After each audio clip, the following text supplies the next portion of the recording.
In almost every success story, there comes a time when the no's outnumber the yes. More often than not, it isn't because the idea or the project lacks value. It usually comes down to the values and mindset of the companies standing in the way. This is exactly what happened with Horacio Pagani. How did a man who was once turned down by giants like Lamborghini and Ferrari manage to rise above it all, build his own empire, and end up as one of the wealthiest figures in the automotive world, running a billion-dollar company of his own? To understand that, we need to go back to where it all began. The year was 1955.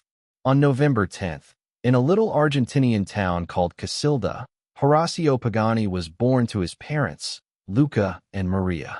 His father made a living as a baker, but Horacio's mind was already chasing a life far bigger than the small town he grew up in. From the time he was just 9 years old, he spent hours carving tiny car models out of wood, leaving his parents puzzled about where this obsession was coming from. The truth was, he had found inspiration in the glossy pictures of Italian racing machines he saw in automotive magazines. Those pages sparked something deep in him, something his father could never take away. Luca realized there was no stopping his son's passion for cars, so instead of holding him back, he gave Horacio the space to chase those dreams. By 1969, Horacio and his friend Gustavo Morani had already built 2 mini-bikes with their own hands. And just a year later, before the two even finished high school, they went a step further and put together a 4-wheeled vehicle. They built it using a reinforced plastic body kit donated by a company in Mar del Plata. It was a bold project for 2 teenagers, but it showed just how far Horacio was willing to go. Once Horacio graduated, he didn't waste any time. He opened a small mechanic shop where he designed and built racing cars completely from scratch. His talent was undeniable, and before long, it caught the eye of Renault, the French automobile company. They hired him to work on improving the body of one of their racing cars. Horacio delivered beyond expectations. His work was sharp, flawless, and left Renault impressed with what he could do. That experience became his first real taste of what his craftsmanship might become one day. It was the first stepping stone on the road to a bigger future. But it also opened his eyes to a harsh reality he hadn't considered before. Casilda, the town where he lived, was rooted in agriculture. It was farmland, and a place like that had no use for supercars. Nobody there could afford them, and nobody there would ever drive them. Horacio realized pretty quickly that if he wanted to live out his dream, he couldn't stay in Casilda. He needed to be in a place where his skills as a mechanic and a future supercar designer would actually matter. Deep down, he knew the only way forward was to move to a country that not only loved racing but celebrated it. His father was Italian by birth, and Horacio had heard countless stories about the booming automotive scene there, about brands like Lamborghini that were pushing the boundaries of what cars could be. That thought planted a seed, and soon he was making serious plans to leave Argentina behind. But it wasn't simple. He had just married his 19-year-old bride, Cristina, and moving to another country meant he would need enough skill and grit to support not only himself, but also her. The truth was, the only real skill he had at that point was building supercars. Still, that was enough for him to take the leap. In 1982, with Cristina by his side, Horacio packed up his life in Argentina and set out for Italy. Once they arrived, reality hit hard. Horacio needed a job to keep them afloat, but he wasn't interested in just any job. He wanted to be inside a company that built supercars, even if it meant starting at the very bottom. With almost no money and not a single word of Italian between them, Horacio and Cristina ended up living in a tent at a camp in Bologna. For most people, that might have felt like a nightmare. But for them, it was an adventure. Soon after, Horacio got his foot in the door at Lamborghini. Not as a designer, not even as a mechanic, but as a janitor. His role was simple: sweep the floors of the engineering department. But Horacio treated that broom like it was the key to his future. He was always the first one to show up and the last one to leave, quietly studying every move the engineers made, absorbing knowledge about car building with every shift. That dedication didn't go unnoticed.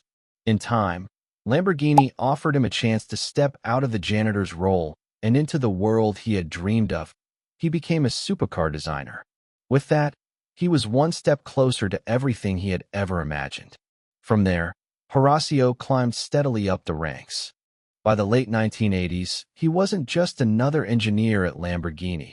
He had become one of the best. Eventually, he earned the title of chief engineer. His big responsibility? Redesigning the legendary Countach. Horacio saw that project as an opportunity to spark a revolution.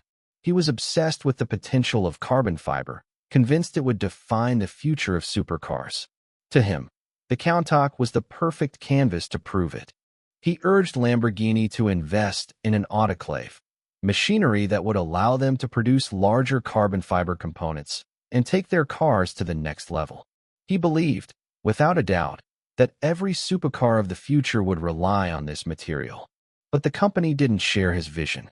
Lamborghini's roots went back to Ferruccio Lamborghini's rivalry with Enzo Ferrari. Ferruccio's mission had always been to build cars that could outperform Ferrari, but not necessarily to stray too far from what Ferrari was doing. And since Ferrari didn't own an autoclave, Lamborghini saw no reason to get one either. Horacio's idea was flatly rejected. It crushed him, because he knew he was looking at the future while the company was stuck in the past. Still, instead of letting the rejection break him, he took it as a sign. It was time to move on from Lamborghini. Horacio knew he wanted to break free and build supercars the way he truly envisioned them.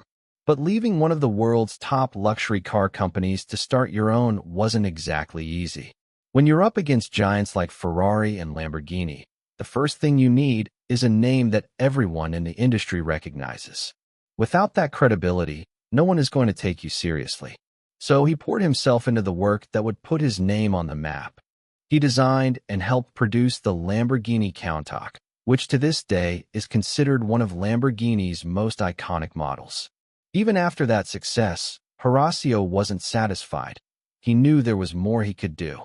In 1987, he walked into a bank and borrowed money to buy an autoclave, a crucial piece of equipment for building cars out of carbon fiber. Over the next few years, he continued at Lamborghini, channeling all his energy into designing a new version of the Countach Evolution. This wasn't just any upgrade. It was a car made from carbon fiber and aluminum, crafted by the composite department he had started. The results were remarkable. The Countach Evolution weighed just 2,200 pounds, shaving off a full 1,100 pounds compared to the standard model. By 1991, history was being made. Horacio had proven his foresight. Since the 1980s, he had believed carbon fiber would become essential in every supercar, and he was right. Today, every supercar carries at least one carbon fiber component. Lamborghini's leadership, however, had never shared his vision. They didn't see the potential. But rather than accept defeat, Horacio decided to go his own way and bring his ideas to life independently. After leaving Lamborghini in 1991, he founded a consultancy called Medina Design, focusing on carbon fiber components for supercars. He planned to use the profits from that work to fund the creation of his own cars. Thanks to his reputation from Lamborghini, he quickly attracted clients from some of the biggest names in the industry: Ferrari, Mercedes-Benz Daimler Division, and Aprilia, among others. In 1992, Horacio took the leap and officially founded Automobili Medina. It wasn't an easy road. Italy's supercar market was dominated by Ferrari and Lamborghini, and even though Ferrari was a client of Medina Design, more people criticized his ideas than supported them. But Horacio trusted his instincts and followed his vision regardless. Then, in 1995, disaster struck. Bugatti, one of Medina Design's clients, went through a severe bankruptcy, which directly affected the funding for Automobili Medina.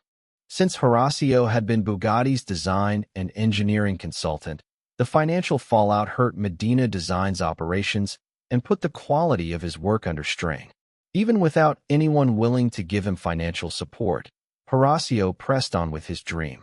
It took him 7 long years to build his first car, but every hour was worth it.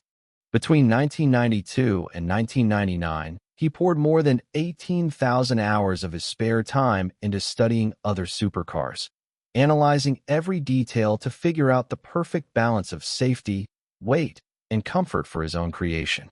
He meticulously designed all 3,700 parts of the car himself, everything except the engine and gearbox. Finally, in 1999, his vision came to life with the debut of the Pagani Zonda at the Geneva Motor Show.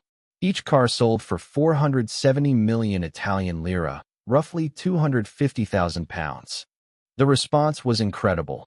Horacio received around 57 orders almost immediately, but because funds were tight, he insisted on upfront deposits. At first, his company could only produce a handful of cars each year, slowly expanding as they gained more resources and manpower. By 2005, Pagani announced plans to triple production within 3 years and enter the U.S. market. By 2008, the company was producing 17 cars annually, generating over 12 million pounds. Horacio didn't stop there. He continued refining carbon fiber technology and designing new models. One of the most notable was the Huayra, named after Hirataka, the Incan god of the wind. Horacio's dream of making supercars had finally come true. His relentless dedication to carbon fiber earned him the nickname King of Carbon. And true to his prediction, the material had become essential in the production of supercars, valued for its incredible strength and lightweight properties. Every new model he created took years of meticulous work, but he knew the patience paid off.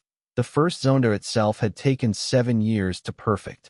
On June 30, 2010, Pagani set a record for production-based cars when the Zonda completed the Nürburgring in 6:47, beating the Ferrari 599XX.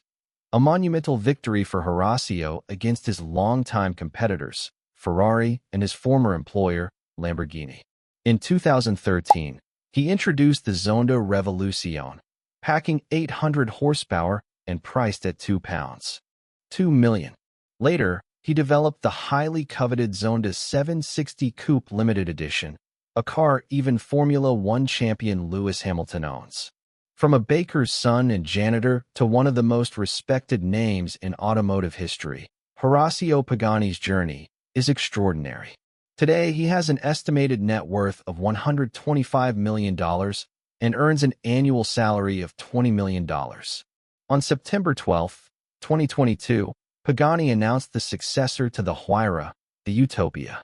The plan is to produce 99 units of the coupe, though the price and delivery dates have yet to be revealed. So what do you think? Are Paganis too expensive? Was Lamborghini wrong to dismiss Horacio's ideas? Let us know in the comments, and don't forget to check out the other videos on our channel.